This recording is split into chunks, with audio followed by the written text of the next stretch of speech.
दोस्तों इस वीडियो में मैं बात करूंगा कि अगर आप टेक्नीशियन 2024 में बनना चाहते हैं तो आपके पास ये डॉक्यूमेंट्स रहने चाहिए। अगर नहीं है तो आप बनवा के रख लेना, नहीं तो आपको डॉक्यूमेंट वेरिफिकेशन के टाइम में प्रॉब्लम हो जाएगी। फिर अगर आप नौकरी एग्ज़ाम क्लियर कर लेंगे और आप डॉक्यूमेंट वेरिफिकेशन में फेल हो जाएंगे तो फिर आपको खुद बहुत ज़्यादा झटका लगेगा, बहुत ज़्यादा तकलीफ़ होगी। इसलिए मैंने ये वीडियो बनाया है कि आप एटलीस्ट ये सारी चीज़ें अपने पास रखना ताकि आपको किसी भी प्रकार की समस्या ना आए। तो चलिए शुरू करते हैं। मैंने अपने बोर्ड पे वो सारी बातें लिख लिया है, एक एक करके मैं बोलता जाऊँगा, आपको समझाता जाऊँगा। यानी कि फ़ोटो है 12 कॉपी फॉर्म में अपलोडेड। जो फॉर्म में आपने फ़ोटो लगाया हुआ है आप उसकी 12 कॉपी संभाल के अपने फाइल में रख लेना। जो आपने फॉर्म भरा है तो हो सके तो एक अलग से फाइल ही बना लो, टेक्नीशियन 2024 ऐसा लिख के, और उसमें सारे डॉक्यूमेंट्स जो लगने वाले हैं वो उसमें रख देना, ताकि आप जब डॉक्यूमेंट वेरिफिकेशन के टाइम जाओ तो वो फाइल उठा के जाओ, किसी भी प्रकार की आपको समस्या ना आए। तो यानी कि जो आपने फॉर्म में फ़ोटो लगा दिया है उस फोटो की 12 स्पेयर यानी एक्स्ट्रा कॉपी आप अपने पास फाइल में रख लेना। ये आपके हमेशा काम आने वाली है। अब चलते हैं हम अपने दूसरे पॉइंट पे। तो दूसरा पॉइंट है कि जैसा साइन किया है उसको याद रखना, कहीं लिख कर रखना। जैसा आपने साइन कर दिया है, अगर आप रेगुलर साइन करते नहीं हैं, सिर्फ इस फॉर्म को भरने के लिए आपने साइन किया है, बाद में आपने कहीं एग्ज़ाम के टाइम में या फिर आपने वेरिफिकेशन के टाइम में साइन गलती करते हो, मिस मैच आ जाएगा तो आपको प्रॉब्लम आ सकती है। तो इसलिए आप अपनी जो साइन किए हैं अपने फॉर्म में उसको कहीं लिख के रख लेना। अब आते हैं अपने अगले पॉइंट पे। तो हमारा अगला पॉइंट है कि अपने प्रिंट किए हुए फॉर्म को पूरे सिलेक्शन तक रखना। यानी जब भी आप फॉर्म भर रहे हो टेक्नीशियन का या फिर आने वाली वैकेंसी जो भी आरपीएफ या ग्रुप डी या फिर एनटीपीसी, तो जब आप फॉर्म भरते हो तो उसकी जो प्रिंट आउट है, एक प्रिंट आउट अपने पास रखना। उसकी खास बात ये होती है कि हमने क्या क्या भरा है, क्या क्या क्वालिफिकेशन है, कब कब हमने सर्टिफिकेट कौन कौन से जमा किए हैं, सारे के सारे आपके जो प्रिंट आउट जब लेंगे तो उसमें आ जाएगा। तो उस प्रिंट आउट को कहीं दिखाना नहीं है, लेकिन हमें अपने जानकारी के लिए उसको अपने पास एंटायर सिलेक्शन तक यानी पूरे सिलेक्शन होने तक अपने पास उसको रख लेना। ठीक है, तो ये आते हैं अपने अगले पॉइंट पर। तो अपने मोबाइल और ईमेल आईडी को याद रखना और ईमेल आईडी का पासवर्ड भूल मत जाना। तो ये बड़े इंपॉर्टेंट है। कभी कभी हम लोग पासवर्ड ही भूल जाते हैं तो वो जो ईमेल है वो खुल नहीं पाता है। तो ध्यान से रखना, आपका जो ईमेल आईडी का पासवर्ड है वो कहीं सीक्रेट तरीके से लिख के रखना, ताकि कभी आपको ये ईमेल आईडी ओपन होने में प्रॉब्लम ना आए तो आप अपने पासवर्ड को एंटर करके बदल सकते हैं। तो कोशिश करना कि ये पासवर्ड अपने पास लिख के रख लेना।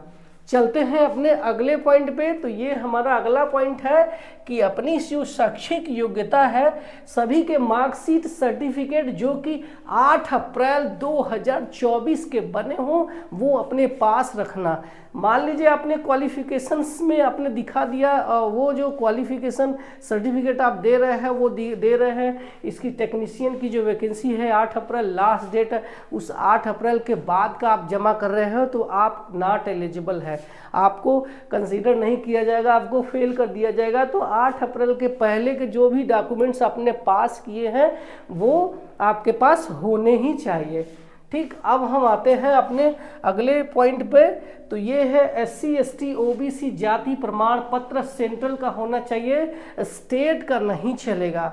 तो ध्यान रखना कि आपके पास जो कास्ट सर्टिफिकेट है ये SC ST OBC के लिए भी बनता है, बाकी और किसी के लिए नहीं है। तो ये जो सर्टिफिकेट है, मैं जब OBC की बात कर रहा हूँ तो ध्यान रखना मैं NCL यानी नॉन क्रीमी लेयर की बात कर रहा हूँ। तो ये जो सर्टिफिकेट है ये आपके पास होने चाहिए, और जो सर्टिफिकेट है कोशिश करना कि 1 साल 2 साल से पुराना का होगा तो उसको बदल लेना।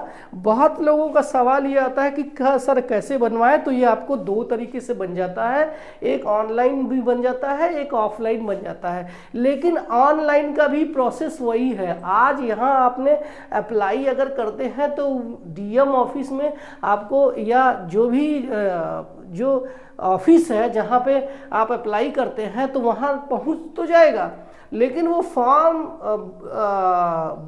बनेगा, फिर उसके बाद उस पर साइन होगा, साइन होकर के आपके घर तक आने में इसमें महीनों चल जाते हैं। लेकिन आपको चाहिए कि जल्दी से जल्दी बनना है, ताकि हम इस फॉर्म को भर सके और अपने जो डॉक्यूमेंट्स है अपने पास रख सकें।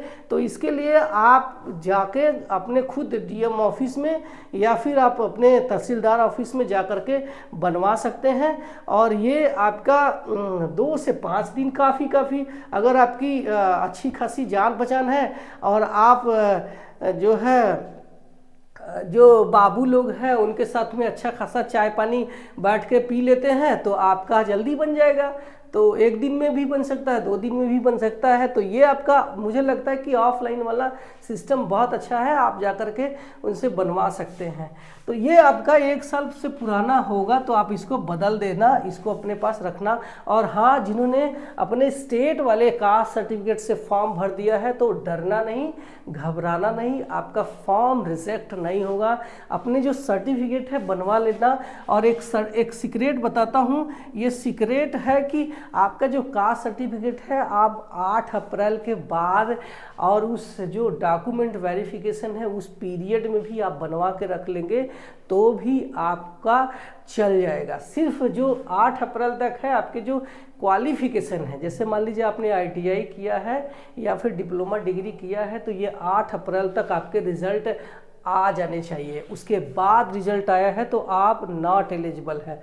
अब हम आते हैं अगले पॉइंट पे, तो ये है EWS सर्टिफिकेट 9 अप्रैल 2023 से पुराना नहीं चलेगा। अगर आपने टेक्नीशियन का फॉर्म भरा है और EWS सर्टिफिकेट लगाया है यानी इकोनॉमिकली वीकर सेक्शन का, तो जो आपका सर्टिफिकेट है 1 साल पुराना नहीं चलेगा। 1 साल से पुराना मतलब 9 अप्रैल 2023 से पुराना आपका सर्टिफिकेट नहीं चलेगा, वो मान्य नहीं है। ऐसा हो तो आप तुरंत जल्दी से जल्दी आप बनवा लें। और अभी भी आपके पास टाइम है, जो भी सर्टिफिकेट आपके पास नहीं है 9 अप्रैल से 18 अप्रैल तक मॉडिफिकेशन विंडो खुल जाएगी, आप अपने फॉर्म को मॉडिफाई कर पाएंगे। तो ये हो गया EWS। अब आते हैं हम अपने 8वें पॉइंट पर, जहाँ पे बहुत सारे लोग कंफ्यूज रहते हैं। EBC सर्टिफिकेट यानी इकोनॉमिकली बैकवर्ड क्लास, यानी कि ये जो है ये फीस में हमें रिलैक्सेशन के लिए सर्टिफिकेट बनता है। और ये सर्टिफिकेट सिर्फ फीस माफ़ी के लिए है, जो कि 9 अप्रैल 2023 से पहले का नहीं होना चाहिए। यानी ये भी 1 साल पुराना आपके पास सर्टिफिकेट होना चाहिए। इस 1 साल पूरा, इससे ज़्यादा पुराना सर्टिफिकेट नहीं चलेगा। बहुत सारे लोग सवाल उठाते हैं कि सर EBC और OBC क्या है, तो मैं आपको बता दूं कि जो EBC है ये हमें कोई भी बनवा सकता है जिनके घर का जो पर ईयर जो इनकम है 50,000 से अगर कम है, ठीक है, तो वो लोग ये सर्टिफिकेट बनवा लें और उनका जो फीस है वो माफ़ी हो जाएगा। जैसे वहाँ अगर आपको फीस 500 रुपये है तो वहाँ पे आपको 250 रुपये फीस हो जाएगा। EBC ये है, और OBC है अदर बैकवर्ड क्लास, यानी कि वो कास्ट का रिजर्वेशन वाला है, उसके लिए कास्ट का रिजर्वेशन, इसमें वर्टिकल रिजर्वेशन का फ़ायदा हमें इस एग्ज़ाम में मिलता है। EBC को रिजर्वेशन का फ़ायदा नहीं होता, ये सिर्फ और सिर्फ फीस माफ़ी का एक सर्टिफिकेट है। तो ये था हमारा डॉक्यूमेंट्स पर एक वीडियो, जो आपके पास डॉक्यूमेंट्स होने चाहिए, आप संभाल के अपने जो फाइल है उसमें रखना। आपको कैसा लगा मुझे लाइक करके बता देना, अगर पसंद आई है तो ठीक है। अगर कुछ सवाल रहेगा तो आप अपने सवाल करना, मैं रिप्लाई करूंगा। और हाँ, मेरे चैनल पे पहली बार आया है तो इस चैनल को सब्सक्राइब कर देना। मैं मिलता हूँ अगले वीडियो में, तब तक के लिए बाय बाय।